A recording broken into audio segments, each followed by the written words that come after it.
لوگ تھے، ان میں بہت تقریباً لوگ وہی تھے جو نبی اکرم صلی اللہ علیہ وسلم کے حکم کے اتباع میں جنہوں نے ہجرت کی. کچھ لوگ تھے جنہوں نے ہجرت اس نیت سے نہیں کی، کسی اور نیت سے کی.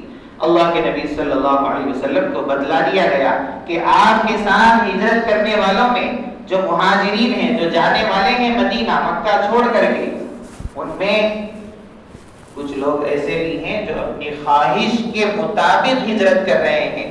ان کا ارادہ کچھ اور ہے، ان کی نیت کچھ اور ہے. اسی وقت اللہ کے نبی صلی اللہ علیہ وسلم نے فرمایا انما الاعمال بالنیات، اعمال کا دار و مدار نیتوں سے ہے. جس کی جو نیت ہوگی اسی نیت کے مطابق اس کے ساتھ وہ فیصلہ کیا جائے گا. وانما لكل امرئ ما نوى فمن كانت هجرته الى الله ورسوله فهجرته الى الله ورسوله. جو اللہ اور اس کے رسول کے لیے ہجرت کرے گا اس کی ہجرت اللہ اور اس کے رسول کے لیے ہوگی. فمن كانت هجرته الى دنيا يصيبها، جو کوئی ہجرت کرے گا دنیا کی کسی غرض کو حاصل کرنے کے لیے، وہ غرض تو اس کو مل جائے گی لیکن اس کی ہجرت کا ہمارے یہاں کوئی اعتبار نہیں، اس کی کوئی ویلیو نہیں. وانما لامرئ ما نوى فمن كانت هجرته الى امرأة ينكحها. اور ایک شخص اس میں تھے جو کسی کے شادی سے کرنے کی غرض سے، جو عاشق تھے، کسی اور پر عاشق تھے، اس لڑکی سے شادی کرنے کے لیے انہوں نے ہجرت کی. تو اسی کو اللہ کے نبی نے فرمایا الی امرأة ينكحها، جو نکاح کرنے کی غرض سے ہجرت کیا ہے، فہجرتہ الی ما ہاجر، اس کی ہجرت اس کے ساتھ ہے، ہمارے ساتھ اس کا کوئی تعلق نہیں.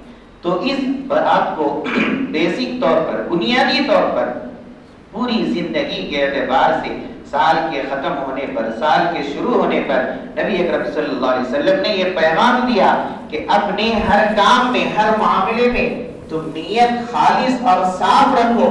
جس کی جو نیت ہوگی اللہ رب العزت اس کے ساتھ وہی فیصلہ فرمائیں گے.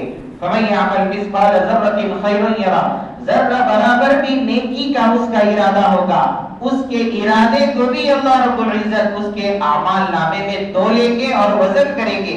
اگرچہ وہ نیکی نہ کرے تب بھی اس کو نیکی شمار کر کے اللہ رب العزت ترازو میں وزن اعمال کے ترازو میں اس ارادے کو بھی تولیں گے. اور جو کوئی برائی کی نیت کرتا ہے وہ برائی اس کے ساتھ رہ جاتی ہے اور اس کو نقصان پہنچاتی ہے.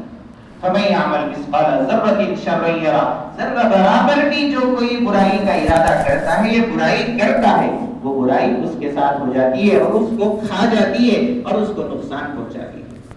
تو یہ سال جو قمری اعتبار سے ہمارے لیے ختم ہو کر کے دوسرا سال محرم میں شروع ہو رہا ہے، یہ پیغام دے رہا ہے اور یہ کہہ رہا ہے اور یہ میسج دے رہا ہے پوری امت مسلمہ کو، نوجوانوں کو، بڑوں کو، چھوٹوں کو، بوڑھوں کو، بچوں کو، ہر ایک کو یہ پیغام دے رہا ہے کہ اپنی نیتوں کو درست کرو اور اپنی زندگی کو صحیح اعتبار سے سوار کر کے اپنے رب کے پاس لے جاؤ. اپنی زندگی کو گھٹا کر کے، خراب کر کے اپنے رب کے پاس مت لے جاؤ، بلکہ اپنی زندگی کو سوار کر کے اپنے رب کے پاس لے جاؤ. جو زندگی سور کر کے رب کے پاس جا ملے گی، یہ لمحات جو گزر رہے ہیں وہ ہمارے لیے ہمارے قبر سے قریب ہونے کے ہیں، دور ہونے کے نہیں ہیں. اور ہمارا سال اسلامی، ہمارا جو سال ہوتا ہے وہ نیو ایئر تو کہلائے گا، لیکن اس نیو ایئر میں وہ کام نہیں ہوں گے جو اور دوسرے نیو ایئر میں ہوتے ہیں، جو دشمنان اسلام نے پھیلایا ہے اور جو چیزیں کی ہیں. ہاں، صرف سعودی عرب اور یو اے ای میں اس دن صرف چھٹی ہوتی، لیکن کوئی غیر ضروری کام نہیں ہوتے. تو یہ نہ سمجھے کہ یہ ہمارا نیو ایئر ہے، اس میں ناچ گانا کیا جائے اور جو چاہے کیا جائے، ایسا نہیں ہے. اسلام کا اس سے کوئی تعلق نہیں ہے. اسلامی اعتبار سے جو سال شروع ہوتا ہے، ختم ہوتا ہے، اس میں ہم کو اپنے آپ کا محاسبہ کرنے کا سبق دیتا ہے، اپنے آپ پر سوچنے کا سبق دیتا ہے کہ ہم کس اعتبار سے اپنی زندگی اب تک کی گزاری ہے اور پھر ہم آگے اپنے لیے کیا فیصلے کریں اور لائے ہیں عمل کیا طے کریں. تو جو اپنے معاملات ہیں ان سب کو صحیح اعتبار سے کھنگال کر کے ایک طرف کرے، اور اگر اس میں کمی کوتاہی بھی ہے اس پر نادم ہو، شرمندہ ہو، رب کریم سے توبہ استغفار ہو، چاہے معاملات دنیا کے ہو چاہے دینی ہو۔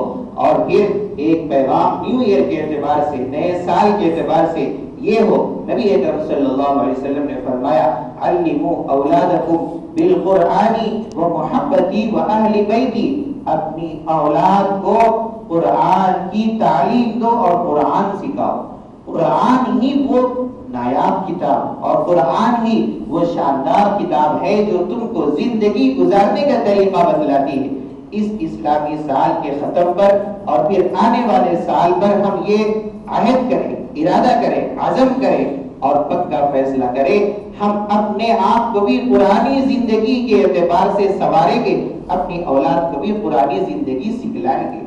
اور قرآن ہی وہ کتاب ہے جو ساری چیزوں کو سکھلاتا ہے اور زندگی گزارنے کے طریقے کو بتلاتا ہے۔ دوسرا کوئی مذہب نہیں، دوسری کوئی تعلیم نہیں، چاہے سائنس ہو، چاہے باٹنی ہو، کوئی بھی تعلیم ہو، حساب کتاب ہو، جو بھی تعلیم ہے وہ صرف ایک چیز کو بتلاتی ہے، ایک فرد دیتی ہے اور اس میں کامل بناتی ہے، لیکن وہ زندگی گزارنے کا طریقہ نہیں بتلاتی۔ زندگی گزارنے کا طریقہ صرف اور صرف اسلام بتلاتا ہے اور قرآن کریم بتلاتا ہے۔ اس لیے ہم یہ عزم کریں اس سال کے ختم پر اور آنے والے سال کے ارادے اس میں یہ کریں کہ علموا اولادکم بالقرآن، اپنی اولاد کو قرآن کی تعلیم دیں گے، اپنے آپ کو بھی قرآنی اعتبار سے سنواریں گے اور اپنی اولاد کو بھی سکھائیں گے۔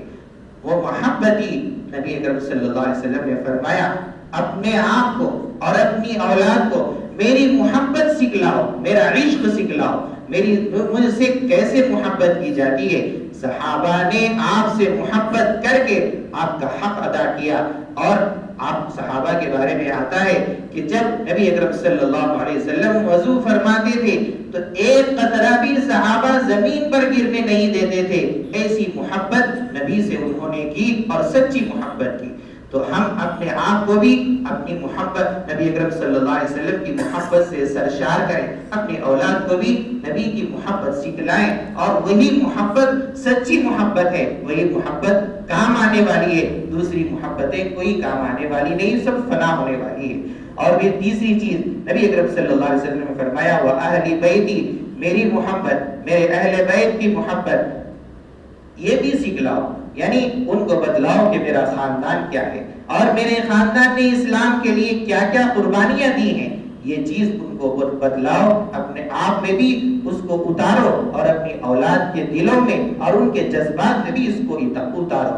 تو ہم اس وقت یہ عہد کریں، یہ ارادہ کریں، یہ عزم کریں، یہ فیصلہ کریں، علموا اولادکم بالقرآن، اپنی اولاد کو قرآن سکھائیں گے، وہ محبتی، نبی کی محبت، و اہل بیتی، اور اہل بیت کی محبت سکھلائیں گے۔ یہی ہمارے دین کا، ہمارے نئے سال کا پیغام ہے اور یہی ہمارے لیے کام آنے والی چیزیں ہیں۔ اللہ ہم سب کو ان باتوں پر عمل کی توفیق عطا فرمائے۔ وآخر دعوانا الحمدللہ۔